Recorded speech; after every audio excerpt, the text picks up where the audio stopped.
Il est pas parfait, mais qu'est-ce qui fait plaisir à utiliser? Lumix débarque avec une nouvelle optique macro pour sa gamme S et c'est assez bien pensé.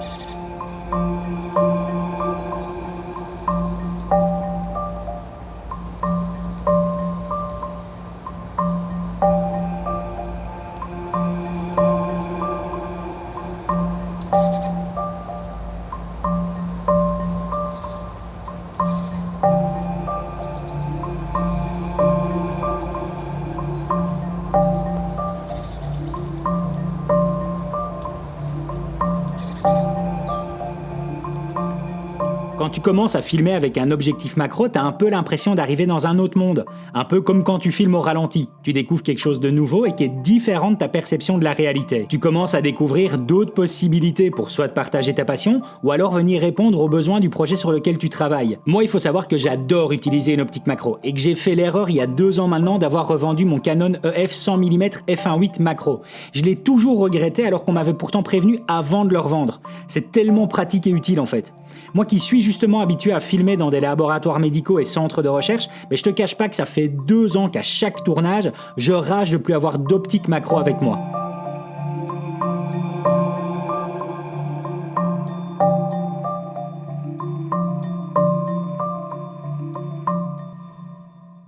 Ici, Lumix, il débarque justement avec quelque chose de différent par rapport aux autres optiques macro qui sont déjà présentes et c'est assez bien pensé.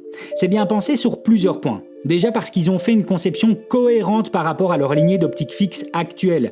Que ce soit le 18, 24, 35, 50 ou 85 mm, ils ont tous la même ergonomie. Et en plus une ergonomie qui est petite et légère. Moi je compte même plus le nombre de projets sur lesquels je les utilise ces optiques fixes tellement elles sont pratiques. Que ce soit pour des face caméra ou du packshot, c'est super plaisant et efficace. Par exemple, pour cette face caméra, j'utilise le Lumix S5 Mark II avec le 24 mm f1.8. En fait, la seule petite différence qu'aura ce 100 mm macro, c'est son ouverture. Tous les autres sont à ouverture f1.8, alors qu'ici, ça sera du f2.8. Et si pour certains, c'est un problème que je peux tout à fait comprendre, moi, ça me pose aucun souci car une ouverture f2.8 en macro, et évidemment sur du plein format, ta zone de netteté, elle est déjà assez mince. Et si je viens utiliser ce Lumix 100 mm en dehors de la fonction macro, de nouveau, l'ouverture f2.8, moi, ça me pose aucun souci par rapport à mes besoins. Et d'ailleurs, je t'en fais une petite démo. Tu m'excuseras d'avance pour cette démonstration hyper rudimentaire, mais le but du jeu est d'en comprendre le message et je pense que ça va fonctionner. Et ici, on se retrouve dans un setup double caméra, quelque chose de classique, qui d'habitude, par contre, est beaucoup plus travaillé au niveau du cadrage, au niveau de la lumière, etc. Mais ici, c'est pour t'en faire la démo.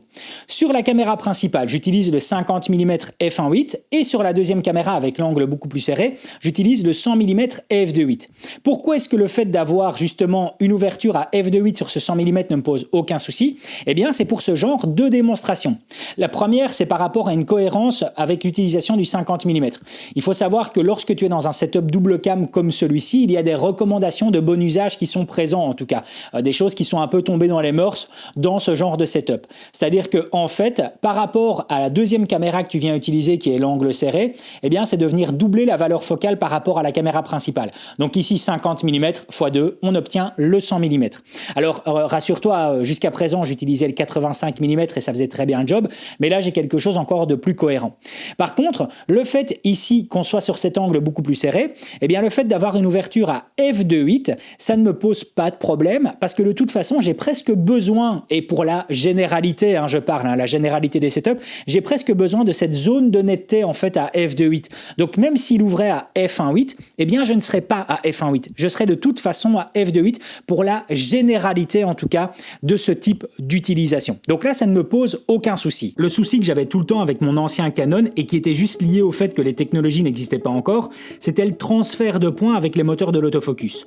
Et ici, le transfert de points est hyper performant. Les moteurs font un super boulot, que ce soit pour de la vidéo ou alors même quand je l'utilise en photo avec le mode de focus stacking. Le transfert point par point est parfait et la compilation depuis Photoshop fonctionne fonctionne parfaitement. Lumix, ils annoncent qu'il s'agit ici d'une nouvelle technologie de moteur par rapport à leur autre objectif. Et honnêtement, je veux bien les croire car ça fonctionne à chaque fois. Et même sur la vitesse la plus basse, tout se fait en douceur sans à-coups. Et c'est aussi pareil pour la bague de mise au point manuelle avec quelque chose de beaucoup plus précis pour un meilleur contrôle. La distance minimale de mise au point est à 20 cm pour avoir un rapport de 1 pour 1. Et pour une optique macro polyvalente, c'est tout à fait correct. Tout ça, en fait, ce sont des éléments qui vont venir répondre à des problèmes que j'avais à l'époque. Même si je trouvais déjà mon objectif Canon macro efficace, ici ça allait encore plus car j'ai quelque chose de vraiment pratique et j'ai un résultat qui est quasiment bon à chaque fois du premier coup.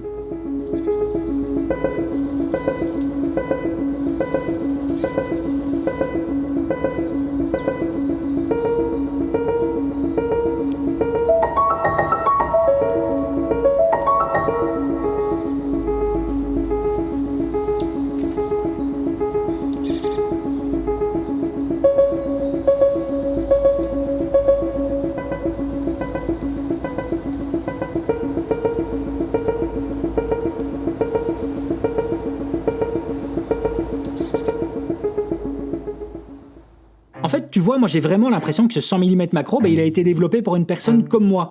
Moi, je ne recherche pas l'excellence du macro, mais plutôt une polyvalence.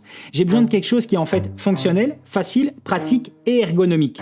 Et ici, ça y répond super bien. Jusqu'à présent, je faisais la majorité des plans packshot avec le Lumix 85 mm, mais la distance minimale de mise au point me posait souvent problème. Un problème qui n'est plus présent avec ce 100 mm macro. Par contre, comme je te l'ai dit en intro de vidéo, il n'est pas parfait. On peut voir de l'aberration chromatique verte ou magenta suivant le transfert de points, et de la respiration est évidemment présente, mais honnêtement elle est assez faible pour ce genre d'objectif macro. Et est-ce que ça me pose un souci? Non, tout simplement car je sais ce que je veux, c'est-à-dire de la polyvalence et que je peux facilement utiliser.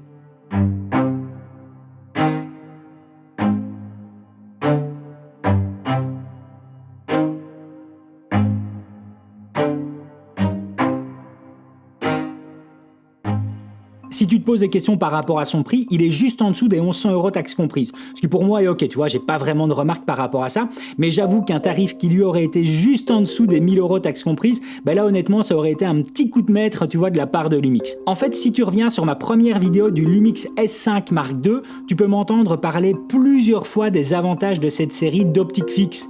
Je trouve que c'est génial d'avoir un truc cohérent sur l'utilisation, le prix ainsi que l'ergonomie. Pour moi, c'est un gros plus pour les boîtiers Lumix S, et c'est génial d'avoir un présent, un macro.